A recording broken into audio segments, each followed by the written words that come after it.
The canoe drifted silently across the black water, its aluminum hull cutting a thin line through the stillness of the Allagash wilderness. Night had fallen like a heavy curtain over the thick pine forest, and the only sounds were the gentle splash of paddles and the distant calls of loons. The year was 1976, and 4 young men, Jim and Jack Weiner, Chuck Rack, and Charlie Foltz, were on what they expected to be a week of fishing, hiking, and beer-soaked storytelling beneath the stars of northern Maine. They had no idea they were paddling straight into one of the strangest and most disturbing encounters in the history of alien abduction lore. By day, they were just 4 art students from Massachusetts, enjoying the rugged backwoods of the Allagash, but by night, they were being watched. So before we move forward, please hit the subscribe button to help us grow and follow along for more stories. It began innocently enough, as these stories often do. The first day and night of their trip passed without incident, just 4 friends relaxing and enjoying each other's company. However, on the second night of their trip, while night fishing on Eagle Lake, the 4 men noticed a strange, glowing orb hovering silently over the tree line. It was brighter than the moon and pulsed with a strange rhythm. With each pulse, the orb would change color from blue to green, then to a burning white. "Probably a weather balloon," Chuck joked, squinting up from the stern. "Or swamp gas," Charlie added, laughing nervously. But as the light began to move, swiftly, purposefully, they fell silent. It didn't drift like a balloon or flicker like a star. It hunted, gliding over the treetops with predatory calm. It was looking for something, or someone. The men began to panic as the orb moved from the trees and hovered over the lake. The inky blackness of the water became a murky gray as the orb cast its eerie light into the night.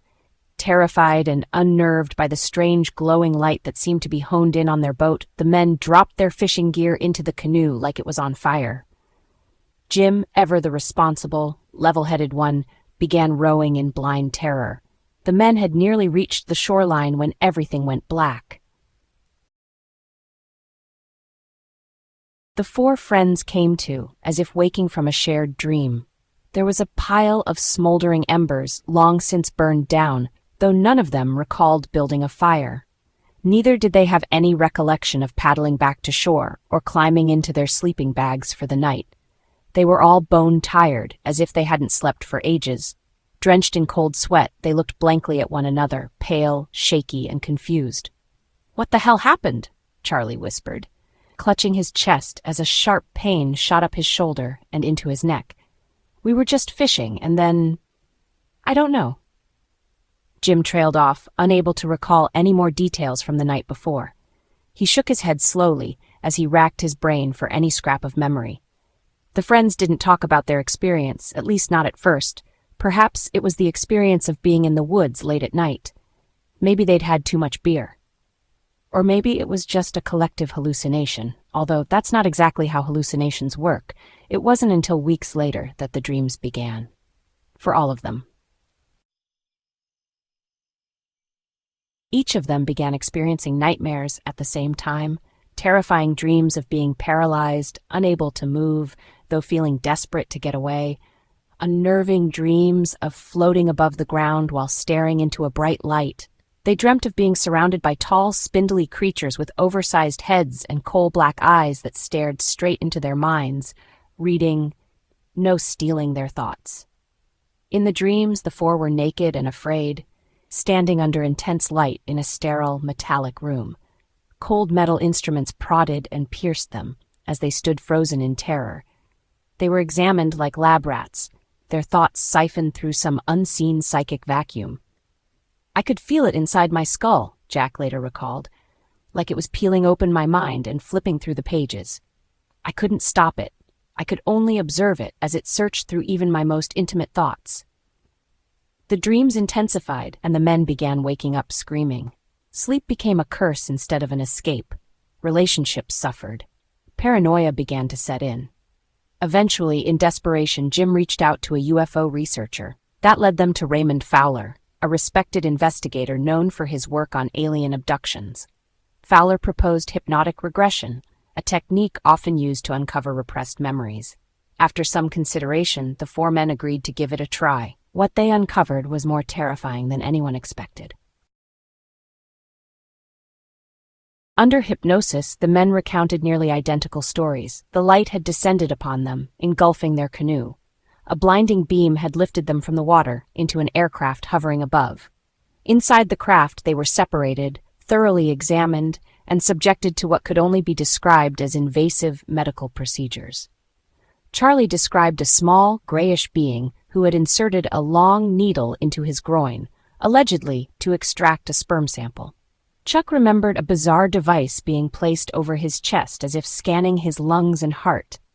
Jim claimed he could feel the emotions of the beings, not malevolence, but a cold clinical detachment, as if humans were merely data points.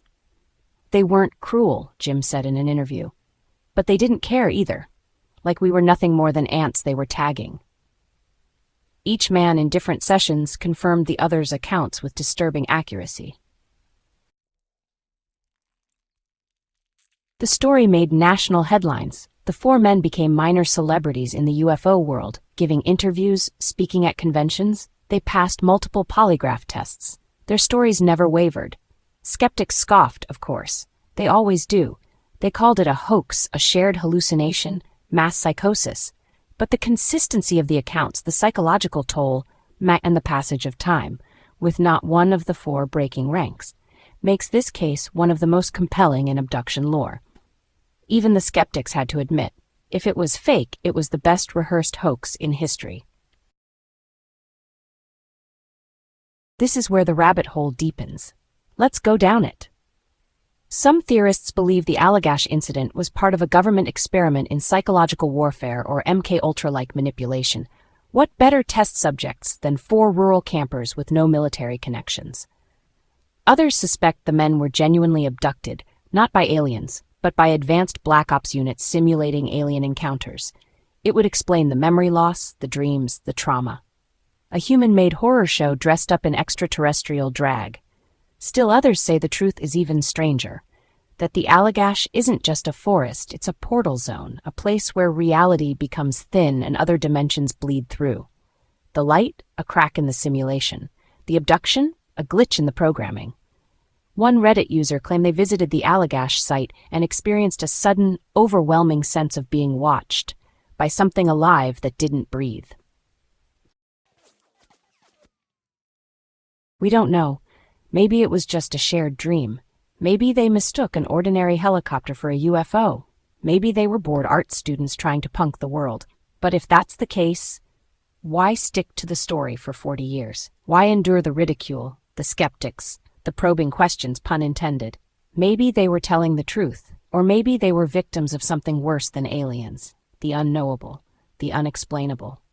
Either way, if you find yourself night fishing in the remote Maine woods, and you see a light in the sky that pulses blue-green-white, maybe don't wait around to see what it wants. Just paddle, fast, and don't look up. Has anyone ever been abducted? Did you have to undergo hypnosis to remember your experience? Please tell us in the comments below, and don't forget to like and subscribe.